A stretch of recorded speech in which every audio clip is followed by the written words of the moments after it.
अस्सलाम वालेकुम। देश का बंटाधार हो रहा है और मोदी लगे अमेरिका की चापलूसी करने में। न जाने कितने लोगों ने मोदी को मीडिया के थ्रू समझाया कि अमेरिका की चापलूसी मत कर, लेकिन फिर भी मोदी के बाज नहीं आते। और मोदी की चापलूसी ने, मोदी की चाटुकारिता ने मणिपुर को जला कर रख दिया है। मणिपुर जल रहा है और मोदी बजाय इस बात के कि वो मणिपुर की लगी हुई आग को बुझाए, मोदी और ज़्यादा अमेरिका की चापलूसी और मक्कारी करने में लगे हुए हैं। पता नहीं हमारे देश के प्रधानमंत्री को ये बात कब समझ में आएगी कि उसको देश के लिए नीतियाँ बनानी चाहिए, ना कि ऐसे लोगों के लिए जो दुनिया पर सिर्फ हुकूमत चाहते हैं, वो भी इसलिए कि लोग उनकी गुलामी करें। अमेरिका कोई दुनिया में इसलिए हुकूमत नहीं कायम करना चाहता अपनी कि वो लोगों का उद्धार कर सके, बड़ा कर सके। वो इसीलिए अपनी हुकूमत को कायम रखना चाहता है कि सारी दुनिया उसकी गुलामी करे। मोदी की इसी चापलूसी और इसी अय्यारी के चलते पूरा मणिपुर कई महीनों से जल रहा है और मणिपुर के लोगों ने, खास करके मैतेई समाज के लोगों ने, दुख झेलने का जो है ना, जैसे एक ठेका ले रखा है। और वो लोग परेशान हैं, बहुत ज़्यादा परेशान हैं। हमारे प्रधानमंत्री ना उनसे कभी मिलने गए और ना उनके बारे में कोई संवेदनशील ऐसी प्रक्रिया का मुजाहिरा किया इन्होंने कि जिससे ये समझा जा सके कि मणिपुर भी भारत का हिस्सा है। ऐसा लग रहा है जैसे मणिपुर किसी और देश का हिस्सा है और मोदी किसी और देश का प्रधानमंत्री है। वो सिर्फ वहाँ से वोट्स चाहता है। कितनी सीट से मणिपुर के अंदर? 2 सीट। और ये खुदगर्ज हमारा प्रधानमंत्री ये इतने सारे लोगों की भलाई के लिए उन 2 सीटों को नहीं त्याग सकता, उन 2 सीटों की कुर्बानियाँ नहीं दे सकता, नहीं देगा ये, क्योंकि इसका दिल इतना बड़ा नहीं है। ये ब्राह्मण है ना ये, और ब्राह्मण जो है वो यहूदी है। और यहूदी इसराइल का हो तो वो अपने आप को वाइट स्किन का बोलकर, सफ़ेद चमड़ी का बोलकर दुनिया में सबसे बेहतरीन बताता है। और हमारे हिंदुस्तान में पंडित, ये राजपूत, ये ब्राह्मण, ये सब अपने आप को ईश्वर का रूप बताकर जो है ना, लोगों में सबसे ज़्यादा बेहतर बताना और अपने आप को रखना चाहते हैं। जबकि दुनिया में सबसे घटिया अगर कोई कौम है तो वो मोदी जैसों की है, यानी इन ब्राह्मणों की, यानी कि खुल के इन अब्राह्मणियों की। अमेरिका की एक साजिश है जिसके चलते बांग्लादेश की सरकार गिरी, जिसके चलते पाकिस्तान की सरकार गिरी, और उसी के चलते मोदी ने खुद अपने ही देश में, मणिपुर जैसे एक स्टेट में, इतनी बड़ी आग लगा दी, इतना बड़ा फितना फैला दिया कि वो आग बुझनी तैयार नहीं है और अब लगता भी नहीं कि वो आग कभी बुझेगी।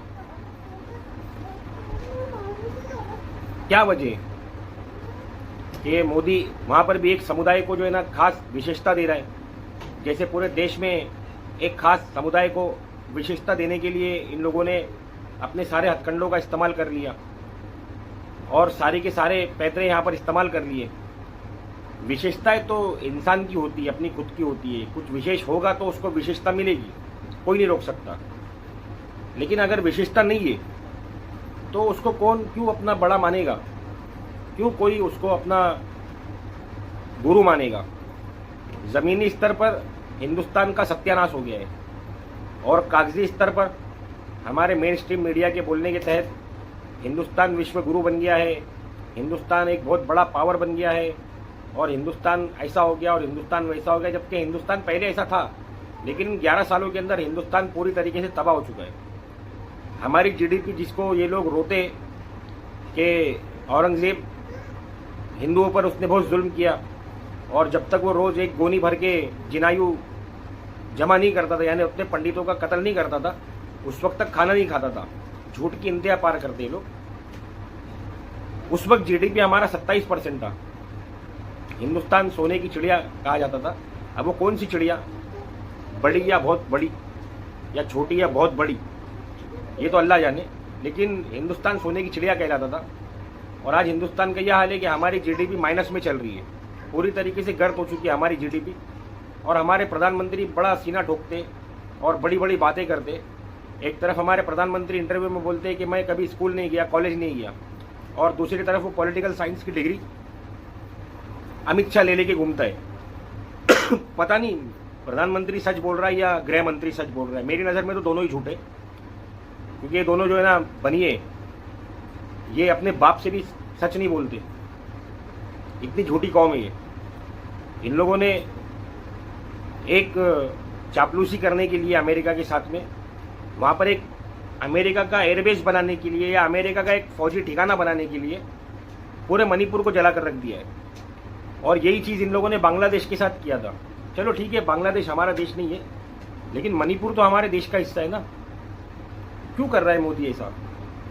इनका ज़मीर मर गया है। महारानी झांसी, इतना बड़ा नाम, हमारे देश का गर्व, झांसी हॉस्पिटल के अंदर आग लग जाती है। 10 मासूम बच्चे जो पैदा हुए थे वो मर गए उस आग में जलकर, और हमारे प्रधानमंत्री ने कोई संवेदनशीलता उस पर प्रकट नहीं की, व्यक्त नहीं की। वो अभी भी इलेक्शन की रैलीज में लगे हुए हैं। और योगी आदित्यनाथ जो अपने आप को बहुत बड़ा तीसमार खान बताता है, वो टकले की बेशर्माई और बेगैरती की हद पार हो गई है कि मैंने इतना मीडिया और सोशल मीडिया छान दिया और इतने सोर्सेज का इस्तेमाल कर दिया, लेकिन अभी तक के कहीं पर भी ये बात पता नहीं चली कि जहाँ मोदी ने आके शर्मिंदा होकर ये बोला हो कि हाँ मेरी गलती है। जहाँ एक हॉस्पिटल के अंदर 4 साल पहले एक्सपायर हो चुके ऑक्सीजन के सिलेंडर हम लोगों ने रखे थे, जिसकी वजह से आग पर नियंत्रण नहीं पा पाया। अपनी विफलताओं को छुपाकर ये लोग हिंदू मुसलमान की राजनीति चल रही है, ये बताने की बजाय कि हम लोग अमेरिका की चापलूसी करने में, अमेरिका के तलवे चाटने में इतने लग गए कि हमको हमारे देश से भी कोई मतलब नहीं है। एक पूरा राज्य हमारे देश का जल रहा है और हम खामोश है, सिर्फ इसलिए कि वहाँ पर ये ना एक कुकी लैंड बनाना चाहते हैं।